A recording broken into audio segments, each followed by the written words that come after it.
Guys, so আজি সকলোকে good morning আৰু হেপী সানডে সো সানডে যেহেতু সো মই ভাবিলে এটা শেয়াৰ কৰো কালি মই D10 পেক এটা লব ট্ৰাই কৰোতে চালু D10 পেকটো মানে ইমানটা হেৰি হৈ থকা নাই সো প্ৰথমতে মই নিজে ভাবিলো যে এইটো ফেস পেক লগাও তো এইটো ফেস পেক লগাই আপোনালোকে ফাৰ্স্ট লগাব নিজে লগোৱাৰ পিছত পেকটো অতৰাই অনলি কফি মাস্ক এটা ইউজ কৰিম কফি মাস্কৰ কাৰণে মই কফি ভিটামিন ই capsule আৰু গ্লিসাৰিন ইউজ কৰিছো সো প্ৰথমতে কফি দি দিব আৰু গ্লিসাৰিন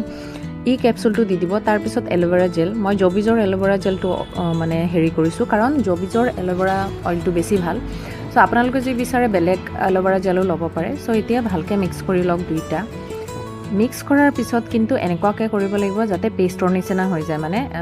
হেৰি অৱস্থাত নাথাকে তাৰ পিছত আপুনি ফেসত লগাই দিও এইটোৱে আপুনি ফেসত প্ৰথমতে অলপ মালিশ কৰিব লাগিব যাতে স্ক্ৰাবাৰ হিচাপে কাম কৰে আৰু আপোনাৰ যোনটো সান টেন হয় হেটো আতৰি যায় কাৰণ আমি ওমেন বিলাকে গোটেই দিন ৰান্ধনীঘৰ পাকঘৰ বাহিৰত কাম কৰি থাকো আৰু আমাৰ ফেসৰ অৱস্থা নোহোৱা হয় আমি একদম টেক কেয়াৰ নকৰো তো এটলিষ্ট এটা দিন আমি টেক কেয়াৰ কৰিব লাগে এইটো চাওক ৰিজাল্ট আৰু যদি আপোনালোকে মোৰ ভিডিঅ'বিলাক চাই ভাল পাইছে please follow share and like